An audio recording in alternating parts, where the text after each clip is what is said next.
Dari desa-desa kecil di pelosok Indonesia, semangat menjaga hutan tumbuh bersama harapan baru.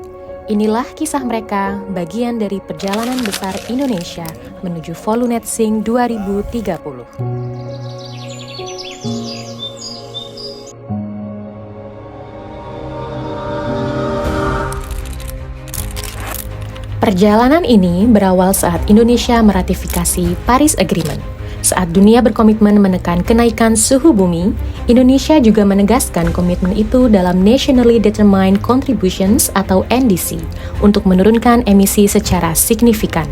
Melalui kerjasama pemerintah Republik Indonesia dan pemerintah Kerajaan Norwegia, proyek Volu Norwegian Contribution Phase 1 diluncurkan pada tahun 2023.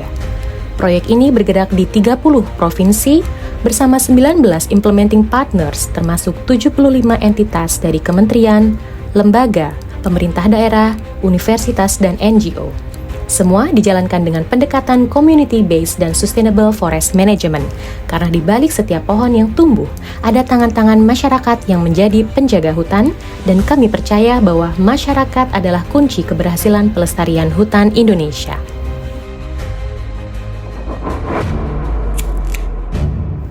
Di balik perjalanan panjang menuju Volunetsing 2030, ada fondasi penting yang memastikan semua langkah dapat berjalan. Pendanaan yang terencana dan akuntabel. Total pendanaan NC1 adalah sebesar 56 juta dolar Amerika Serikat atau setara dengan 797,4 miliar rupiah. Dana tersebut dikelola oleh Badan Pengelola Dana Lingkungan Hidup BPDLH. Dana tersebut dialokasikan ke implementing partners melalui 4 bidang utama dan supporting units. Bidang pertama adalah pelestarian hutan lestari dengan porsi pendanaan 18% untuk mendukung pembangunan demplot agroforestry, perhutanan sosial, penguatan kesatuan pengelolaan hutan dan hutan adat, pencegahan kebakaran, serta pengembangan demplot silvikultur intensif. Bidang kedua, peningkatan cadangan karbon, mendapatkan porsi terbesar yaitu 64% untuk mendukung kegiatan penanaman pohon, pengembangan agroforestry, serta penelitian yang menunjang pencapaian target Volunetsing 2030. Konservasi keanekaragaman hayati menjadi bidang ketiga dengan porsi 1% yang berfokus pada pengembangan bioprospeksi dan pemberdayaan masyarakat.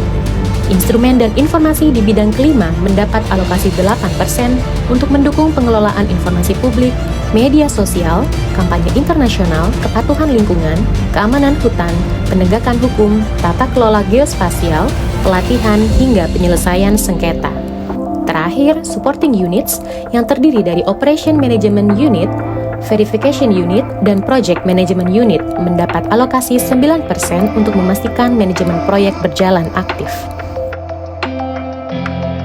Hingga Agustus 2025, realisasi anggaran berdasarkan overall work plan telah mencapai 50,28% dan kami optimis penyerapan bisa terlaksana dengan maksimal hingga akhir proyek nanti.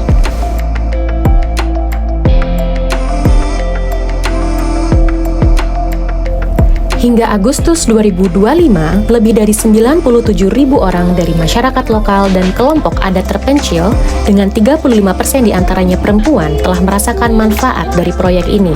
Lebih dari 35.000 orang kini memiliki akses lebih luas untuk mengelola hutan secara berkelanjutan dan aktif terlibat langsung dalam berbagai kegiatan, mulai dari pembangunan demplot agroforestry, rehabilitasi hutan dan lahan, penanaman bambu, hingga program pemulihan ekonomi dan lingkungan, serta pengembangan fasilitas produktivitas dan nilai tambah hasil hutan serta jasa lingkungan.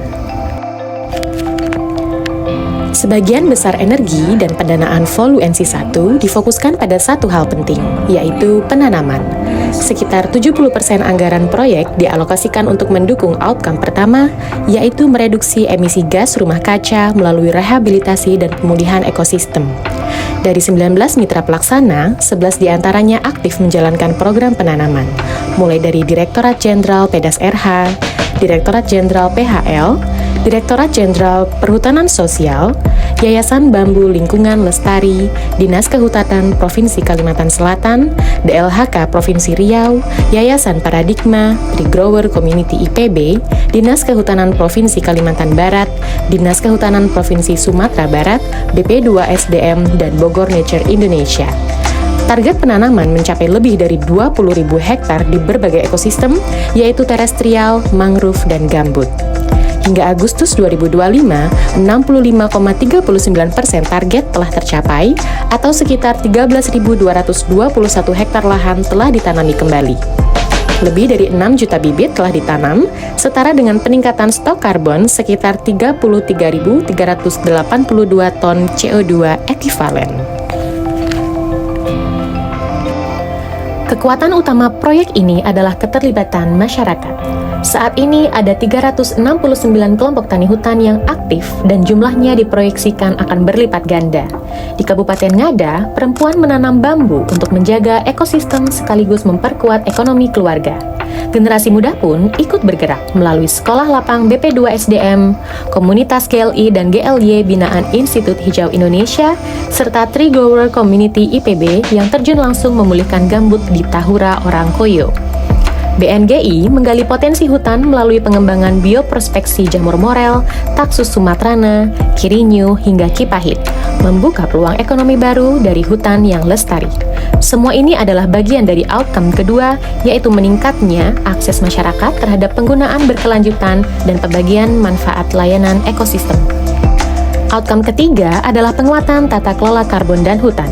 Upaya ini penting agar langkah adaptasi dan mitigasi krisis iklim berjalan lebih efisien, efektif, dan tepat sasaran. Hingga saat ini telah diterbitkan 111 kebijakan dan regulasi, disusun 1.482 dokumen teknis dan modul pembelajaran, serta dipublikasikan 1.679 materi informasi dan komunikasi untuk masyarakat. Ditjen Gakum sebagai salah satu mitra pelaksana juga telah menyelesaikan 40 kasus konflik tenurial. Penyelesaian ini menjadi fondasi penting untuk kepastian hukum dan keadilan akses mendukung pengelolaan hutan yang lebih lestari.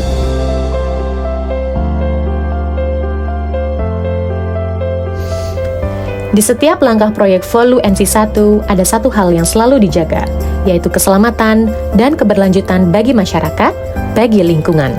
Sejak awal, sebagian kegiatan sempat dinilai memiliki resiko. Namun setelah penelaahan mendalam dan penyelarasan pandangan antar tim, seluruh kegiatan kini masuk kategori resiko rendah. Hal ini karena skala rehabilitasi yang dilakukan relatif kecil, yaitu tidak lebih dari 3.000 hektar per lokasi dan fokus pada pemulihan ekosistem serta pengembangan hasil hutan bukan kayu bernilai ekonomi. Meski begitu, prinsip kehati-hatian tetap diutamakan. Setiap kegiatan selalu diawali dengan asesmen awal, dipantau lewat checklist, dan dievaluasi secara berkala. Mekanisme pengaduan pun berjalan aktif.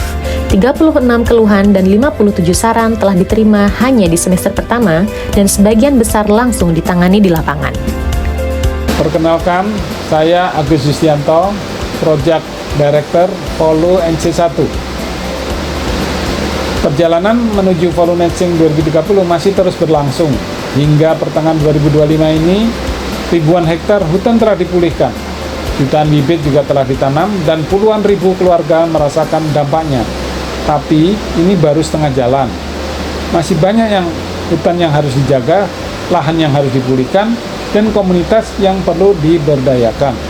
Dengan semangat gotong royong, komitmen pendanaan, dan keterlibatan semua pihak, kita melangkah bersama menuju Indonesia yang lebih hijau, lebih sehat, dan lebih adil untuk generasi yang akan datang. Salam lestari.